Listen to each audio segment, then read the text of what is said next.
नमस्कार बच्चों, आज मैं आपको ज्वालामुखी की आंतरिक आकृतियां या आग में आंतरिक चट्टानें या आकृतियां, ये दोनों एक ही बात है। आज मैं इस टॉपिक को लेकर आगे कंटिन्यू करती हूँ, तो आप लोग इसको ध्यान से समझिए। जब मैंने आपको चट्टानों वाला चैप्टर पढ़ाया था तो मैंने आपको बताया था कि आग में चट्टानें जो होती हैं वो दो प्रकार की होती हैं, एक बाह्य और आंतरिक। तो इसमें मैंने आपको ज़्यादा डिटेल नहीं दिया था, वो मैंने इसीलिए नहीं दिया था क्योंकि जब मुझे ज्वालामुखी का चैप्टर पढ़ाऊंगी तब मैं आपको आग में आंतरिक चट्टानों के बारे में बताऊंगी कि ज्वालामुखी इसकी जो आंतरिक आकृतियां बनती हैं, ज्वालामुखी की जो लावा से आंतरिक आकृतियां बनती हैं वो कौन सी चट्टानें होती हैं, वो आंतरिक आग में आंतरिक चट्टानें ही होती हैं। इसलिए आज मैं इसी चैप्टर को आपको आगे बताने वाली हूँ, जिससे कि ज्वालामुखी का पार्ट भी पूरा हो जाएगा और आपको आग में आंतरिक चट्टानें भी समझ में आ जाएंगी। देखिए, अब आपको पता है, ये तो मैं आपको पहले बता चुकी हूँ कि आंतरिक चट्टानें क्या होती हैं, बाह्य चट्टानें क्या होती हैं। जो मैंने आपको पहले ही बताया, ज्वालामुखी जब फटता है तो लावा बाहर आकर जो आकृतियां बनती हैं वो क्या कहलाती हैं, ज्वालामुखी से बनने वाली बाह्य आकृतियां। और जो आंतरिक अंदर बनती है धरातल के अंदर, जिस सतह पर हम खड़े हैं इसके भीतर जो चट्टानें बनती हैं या आकृतियां बनती हैं वो हमारी आग्नेय चट्टानें कहलाती हैं या फिर ज्वालामुखी से बनने वाली आंतरिक आकृतियां कहलाती हैं। देखिए, इनको नाम भी दिए गए हैं, इनके बहुत से नाम हैं। तो मैं आपको आज इन्हीं चट्टानों के बारे में या इन्हीं आकृतियों के बारे में बताने जा रही हूँ। आप ध्यान से सुनिए। देखिए, आपके सिलेबस में इतना ब्रॉड स्तर नहीं है, लेकिन फिर भी मैं ये चाहती हूँ कि जब आप अपने क्लास से अपर क्लास में जाएंगे या किसी कॉम्पिटिटिव एग्जाम की तैयारी करेंगे तो आपको इन सब चीज़ों को पढ़ना है। तब आपको ऐसा नहीं लगना चाहिए कि अरे ये नाम तो हमने सुने ही नहीं, ये तो बड़े कठिन है, बड़े अजीब है। ऐसा आपको नहीं लगना चाहिए। इसलिए मैं आपको पूरी डिटेल से जितना मुझसे हो सकता है अच्छे से अच्छा पढ़ाने की कोशिश करती हूँ। और आप लोग इनको ध्यान से अगर पढ़ेंगे तो मैं आशा करती हूँ कि आपका बहुत सा सिलेबस तैयार हो जाए। ठीक है, तो शुरू करते हैं। तो आंतरिक चट्टानों में जो है सबसे पहले बनने वाली आकृति को हम कहते हैं बैथोलिथ। क्या कहते हैं? बैथोलिथ। देखिए, बैथोलिथ जर्मन भाषा में बैथोलिथ का अर्थ होता है डेप्थ, यानी कि जो सतह या धरातल जिस पर हम खड़े हुए इसके नीचे के जो भाग हैं उसमें जो सबसे ज्यादा गहराई में जो चट्टानें बनती हैं उनको हम क्या कहते हैं? उनको हम कहते हैं बैथोलिथ। ठीक, उनको हम बैथोलिथ कहते हैं। जैसे मान लीजिए ये है आपकी सतह और इसके नीचे ये भाग फैला है। ठीक, इस पर जो लावा बिखरेगा, जमेगा, उसको जो है हम कौन सी चट्टानें कहेंगे? बैथोलिथ चट्टानें या बैथोलिथ आकृति, ज्वालामुखी से बनने वाली आकृति। ठीक, इसको ये कहेंगे कि ये जो है बहुत धरातल के जो नीचे सबसे ज्यादा गहराई में सबसे ज्यादा क्षेत्र पर यही चट्टानें फैलती हैं। ठीक, इतनी बात आप लोगों के समझ में आई। ये चट्टानें कौन सी कहलाएंगी? बैथोलिथ। इनकी कोई आकृति नहीं होती। आप सोचें इन्होंने कोई आकृति तो बनाई नहीं, ये किसी आकृति में नहीं है। जैसे धरातल मान लीजिए इस तरह से फैली है तो इस तरह से लावा फैल जाएगा, अगर इस तरह ऊंची नीचे फैली है तो इस तरह से, मतलब इनकी कोई आकृति निश्चित नहीं होती। तो ये कौन सी आप कहलाती है? आपकी बैथोलिथ। इनको क्या कहते हैं? नंबर 1 बैथोलिथ कहते हैं इसको। ठीक, इतनी बात आप लोगों को मैं आशा करती हूँ जरूर समझ में आई होगी। बैथोलिथ। ओके, नंबर 2 पर आकृति आपकी आती है लोकोलिथ। कौन सी आकृति आती है? लोकोलिथ। नाम बहुत अजीब लग रहे होंगे पर आप इसे 1-2 बार इस वीडियो को देखेंगे आपको सब कुछ आसानी से समझ में आ जाएगा। लोकोलिथ में क्या होता है? अब दूसरी आकृति आपकी आती है लोकोलिथ। ठीक, अब मैं आपको कौन सी आकृति बताऊंगी? लोकोलिथ। लोकोलिथ में क्या होता है कि दो चट्टानों के मध्य, अब मैं आपको समझाती हूँ।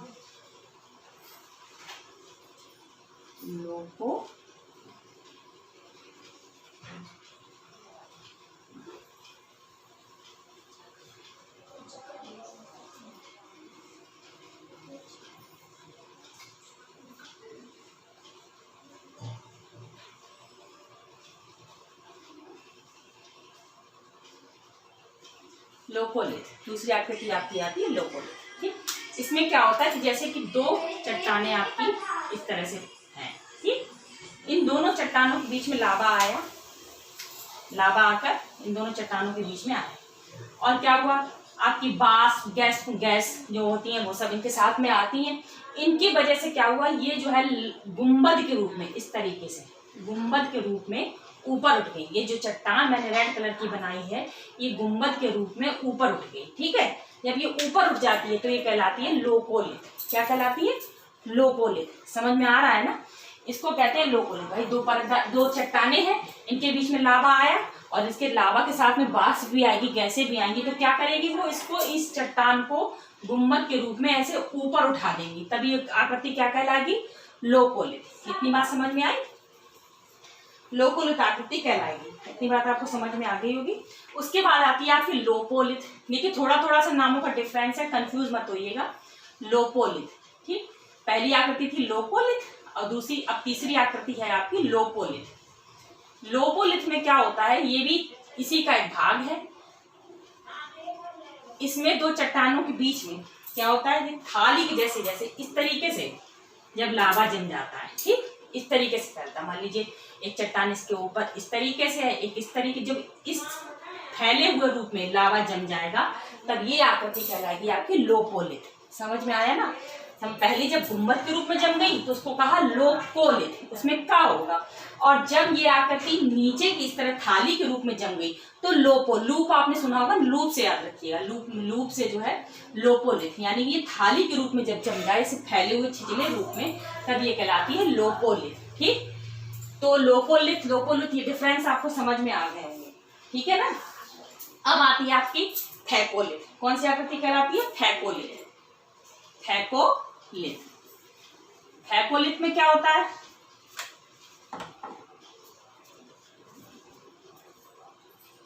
देखिए थैकोलिथ आकृति में क्या होता है,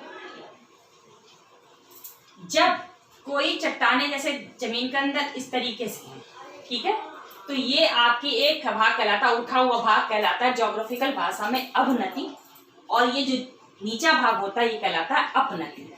जब लावा हमारा निकला और निकलकर इन ये की सारी जो चट्टानें बन रही है वो धरातल के अंदर बन रही है, ऊपर की आकृति नहीं है। अब समझिए, जब लावा निकला और निकलकर इस हिस्से में भरा और फिर बहता हुआ इस हिस्से को भर दिया, फिर बहता हुआ इस हिस्से को भर दिया, इस तरीके से तरंग के रूप में लावा जम जाता है, मतलब इस तरंग के रूप में अवनति और अपनति को भरता हुआ तरंग के रूप में फैल जाता है, तब ये आकृति कहलाती है आपकी थैकोलिथ। क्या कहलाती है, थैकोलिथ, मतलब फेंक रहा है लावा वो शब्द। देखिए ये इस तरीके के मतलब आपको समझाने के लिए बता रही हूँ।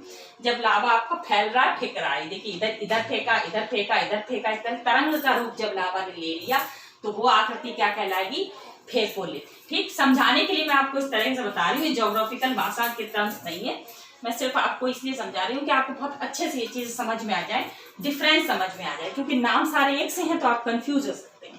ठीक है, तो ये आकृति आपकी क्या कहलाएगी, थैकोलिथ। अब एक आकृति आती है आपकी सिल। कौन सी आकृति आती है, सिल। देखिए ये आकृति आती है आपकी सिल। ठीक, तो सिल में क्या होता है कि जब ये होता है लावा आपका क्षैतिज रूप में जमा हो जाए इस तरीके से, ठीक, इस तरीके से जब लावा जमा होता है, मान लीजिए ये चट्टाने हैं आपकी, इस तरीके से चट्टाने बनी हुई हैं, इनमें लावा इस क्षैतिज रूप में जब जमा हो जाता है तब आपके जो जम जाता है तब वो क्या कहलाती है, सिल। तो वो चट्टाने कौन सी कहलाएंगी, सिल चट्टाने कहलाएंगी। और जब ये लावा जमा हो जाता है आपका लंबवत रूप में, मान लीजिए चट्टाने आपकी इस तरीके से हैं, ठीक, और ये लावा आपका जमा इस तरीके से जम गया, ठीक, तब ये जो जमा हुआ ये वाला हिस्सा है लंबवत, ये कहलाएगा आपका क्या, डाइक। क्या कहलाएगा, डाइक। इस आकृति को क्या कहेंगे, डाइक कहेंगे। और जब ये आपका इस आकृति में जमा होगा, इस तरीके से क्षैतिज रूप में जमा होगा, तो ये कहलाएगा सिल। बस सिल और डाइक में इतना ही डिफरेंस है कि सिल जो होती है वो क्षैतिज यानी इस तरीके से लेटी आकृति बनती है, और डाइक कैसी बनती है, डाइक आपकी इस तरीके की लंबवत आकृति बनती है। समझ में आया इतनी बात, सिल और डाइक। तो ये तो थी आग्नेय चट्टाने, आंतरिक आग्नेय चट्टाने या ज्वालामुखी से बनने वाली आंतरिक आकृतियां। इतना मैंने आपको समझाया। अगर फिर भी आपको कोई कंफ्यूजन हो तो आप जरूर कमेंट के माध्यम से बताइए, मैं आपको जरूर बताऊंगी, आपको पूरा प्रयास करूंगी कि आपके ये चीज समझ में आ जाए। अच्छा, अब मैं आपको बताती हूँ कि हाँ, एक चीज मैं आपको बताना भूल गई कि जो देखिए जमीन के अंदर जो चट्टानें बनती है, देखिए जमीन के अंदर तापमान बहुत ज्यादा है, तो इस वजह से ये जो चट्टानें बनती हैं, अब आप खुद ही बताइए कि ये धीरे से ठंडा होगा लावा कि जल्दी ठंडा हो जाएगा। ये जल्दी ठंडा नहीं होगा ना, बहुत धीमे धीमे ठंडा होगा, क्योंकि जमीन के अंदर तापमान बहुत ज़्यादा है। मैंने आपको बताया भी है पहले। बाहर जब लावा आ जाता है तो उसे बाहर वातावरण मिलता है, सर्दी मिलती, बरसात मिलती, कहीं कहीं किसी किसी जगह का तो तापमान ही बहुत ठंडा होता है, तो जल्दी ठंडा हो जाता है। लेकिन जमीन के अंदर जब लावा होता है तो इतनी जल्दी ठंडा नहीं होगा, वो बहुत धीरे धीरे ठंडा होता है। और धीरे धीरे ठंडा होने के कारण ही ये जो चट्टानें होती हैं, आग्नेय चट्टानें, मैंने आपको पहले ही बताया है कि ये रवेदार होती हैं। ठीक, इनका रवा जो होता है बड़ा होता है, क्योंकि धीरे धीरे ठंडी होती है। तो धीरे धीरे ठंडी होगी तो फैली तो बनी रहेंगी, नहीं कोई चीज़ गर्म है तो फैली बनी रहेगी ना, ठंडी होती है तो सिकुड़ जाती है। तो इसलिए जो है ये इसको, तभी मैंने बताया था ना रवेदार होती है। तो रवेदार इसीलिए होती है क्योंकि जमीन के अंदर तावा बहुत धीमे धीमे ठंडा होता है, और ठंडा धीमे धीमे होने की वजह से ये रवेदार यानी बड़ा हो जाता है। तो ये चट्टानें कैसे होती हैं? रवेदार होती हैं।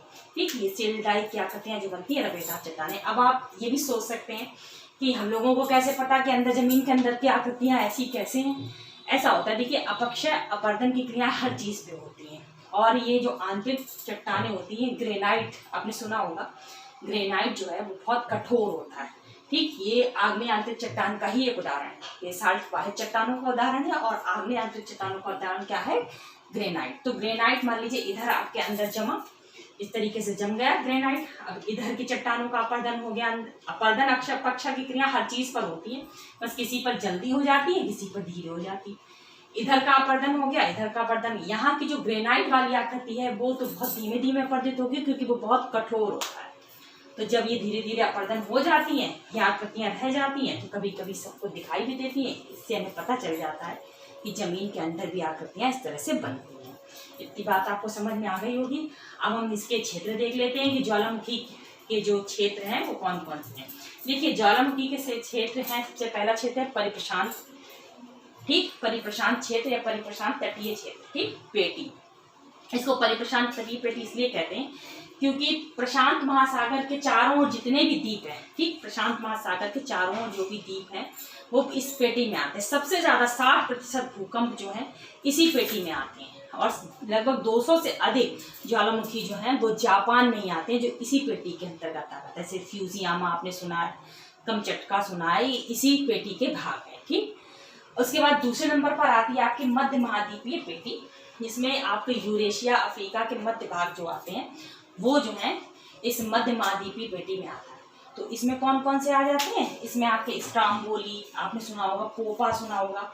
ये जो है भारत पाकिस्तान के ज्वालामुखी जो है वो मध्य जो महाद्वीपीय पेटी है इसमें आते हैं। ठीक, और थर्ड नंबर की जो पेटी है वो मध्य अटलांटिक पेटी कहलाती है। ठीक, मध्य अटलांटिक पेटी में कौन से? एजोस, केप बर्ड, ये आपने ज्वालामुखी जो सुने हैं, ये कहाँ के? मध्य जो अमेरिका है, मध्य अमेरिका के चारों ओर का भाग है। देखिए, ये चीजें मैं आपको स्पेशली मैप पर समझाऊंगी, जब मैं बोर्ड पर मैप बनाऊंगी और आपको अच्छे से समझाने का प्रयास करूंगी और कोशिश करूंगी पूरा समझ में आ जाए।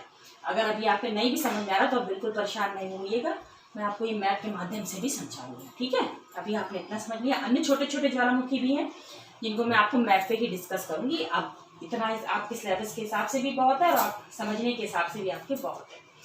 तो इतना तो आपको समझ में आ गया होगा कि ज्वालामुखी किसे कहते हैं। ज्वालामुखी के मैंने भाग भी बताए, अंग भी बताए, बहुत अच्छे से मैंने कोशिश की कि आपको ज्वालामुखी में समझाऊं। अगर फिर भी कोई कंफ्यूजन रहा हो तो आप कमेंट के माध्यम से बताइए, मैं अवश्य उनको दूर करने का प्रयास करूंगी। आज ज्वालामुखी का चैप्टर खत्म हो गया। जो आग्नेय चट्टानें आपकी रह गई थी वो भी मैंने खत्म कर दी। अब आगे आने वाले वीडियो में मैं आपसे कुछ क्वेश्चंस वगैरह करूंगी इसके, तो आशा करती हूँ आप उनके आंसर अच्छे से देंगे। धन्यवाद। वीडियो कैसा लगा जरूर बताइए। धन्यवाद।